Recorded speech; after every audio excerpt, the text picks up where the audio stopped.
You know, there's nothing better than getting your ass handed to you when you're completely unprepared while playing through Final Fantasy. I feel like the devs intentionally do this to make sure you're awake. Granted, most of the Final Fantasy games are easy, but the monsters in the games can sometimes cause you to rethink your strategy. Hi, I'm Elliot from the 2B Project, and today I'm going through a few of my favorite Final Fantasy monsters from the Final Fantasy universe. This is just a small list, and who knows, I might consider expanding this into something more, as we know that Final Fantasy has some incredible monster designs, and of course, some that are not so good as well. Before we get too far into this video, I was hoping we might be able to set some ground rules. These kind of videos always need some sort of framework when deciding which monsters fit the bill. These rules, of course, are by no means exhaustive, and by that I mean you could totally add more and take rules away as you see fit. But for this video, we used 3. Rule number 1. There are no bosses, super bosses, secret monsters, or any variation of the aforementioned included on this list. That said, I think at least 2 of the monsters on this list can be considered bosses depending on which game you are playing, and if for some reason I outline a monster that could be considered a boss, well, I only have so much experience with these games and monsters, so don't roast me over the fire. Rule number 2. All the monsters must have made an appearance in a mainline title. Games with a Roman numeral, that is to say. That said, the enemy can appear in spin-offs like all the mobile titles, World of Final Fantasy Tactics, and then pretty much any other ones you can think of, but the original design should be found in a numbered game. It's a weird rule, I know, but I thought it would keep me from expanding too far out of scope. Besides, there are so many enemies in the original games that we shouldn't have to pull from outside what I consider a main game. Rule number 3. Recurring monsters are allowed. I have to say this considering 2 of the monsters on this list appear in almost every game and are of course iconic. Anyway, if I say too much for it, it'll give away the monsters. And I think that wraps up this boring section, so why don't we get started? The Cactuar.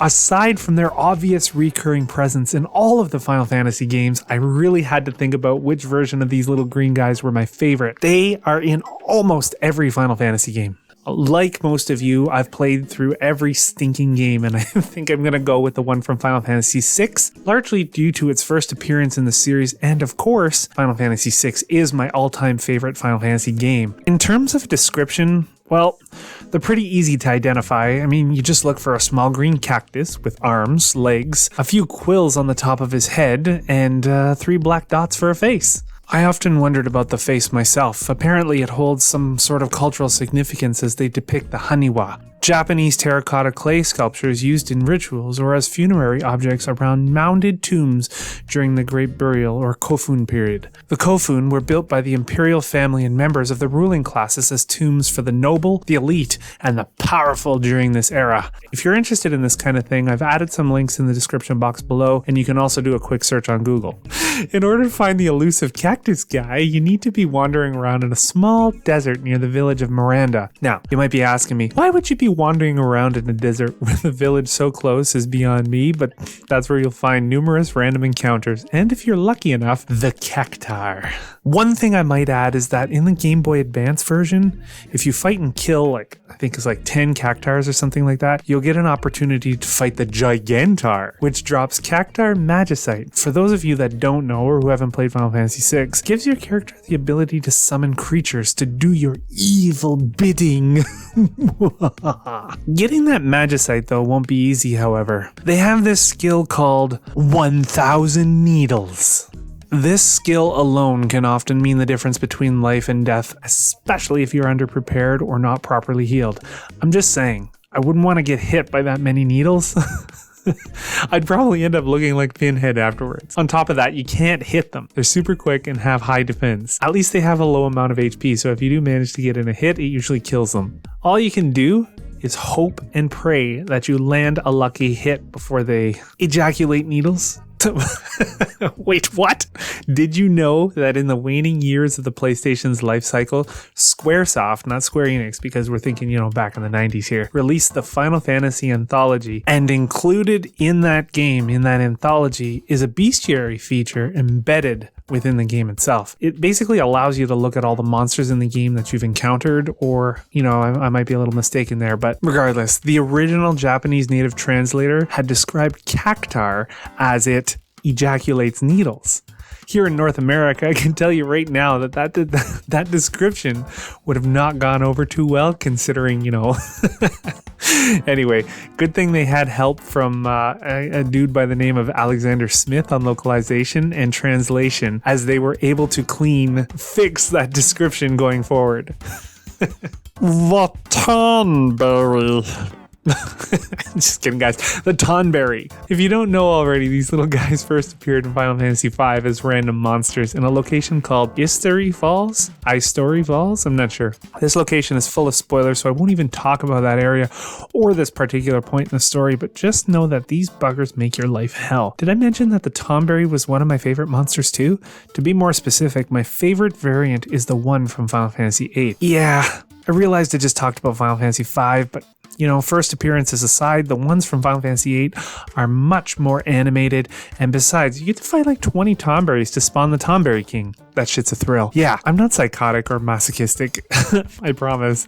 I just enjoy the thrill of trying to defeat them before I get skewered with that crazy knife. I've been stabbed many, many times. Now that you mention it, this knife kind of looks familiar, doesn't it? Let's talk about this knife for a minute. According to the Final Fantasy Wiki, the Tonberry's weapon is a Japanese kitchen knife and is considered a high-quality knife used in food preparation. It's also said to have originated after the Meiji Restoration, an event that would attempt to restore practical imperial rule to Japan in the mid-1800s when samurai were banned from carrying swords. At this time, because there was less of a need for samurai swords, swordsmiths instead would refocus their skill to cutlery production.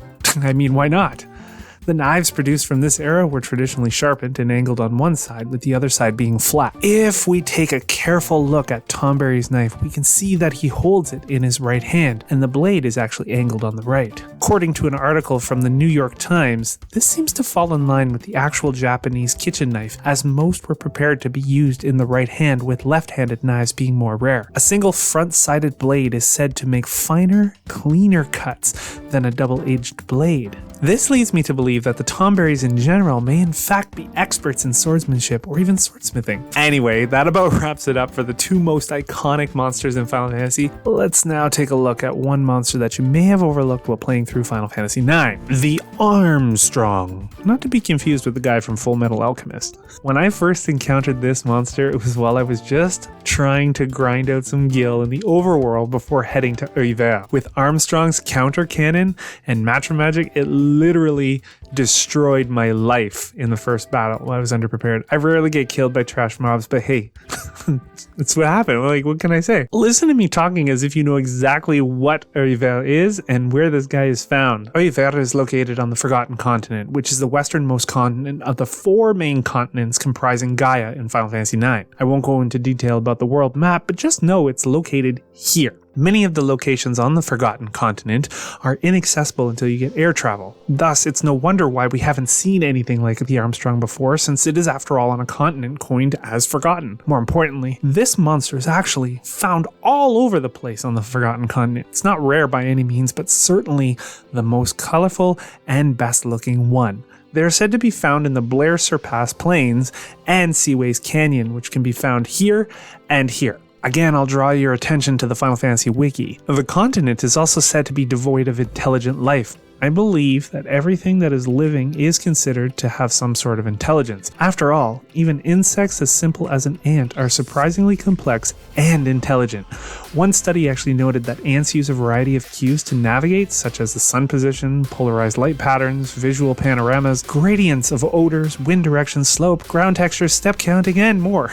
Indeed, the list of cues ants can utilize for navigation is probably greater than for humans. When we see the Armstrong for the first time, we might not understand exactly what we're looking at until we consider that the Armstrong is essentially a house being held up by 4 cats. This is, of course, according to the Final Fantasy IX Ultimania. The fact that these animals are holding up this house further emphasizes that the Forgotten Continent does in fact show signs of intelligence. After all, there is a cat motif on the weather vane and a giant fish hanging on one side of the house, then we already know how smart these little shits can be. Could they build a house and operate a cannon by themselves? Alright guys, we've gone through multiple monsters from the Final Fantasy universe, and that about wraps up this video. So, without further ado, I am your host, Elliot from the 2P Project. Hope to see you in the next video.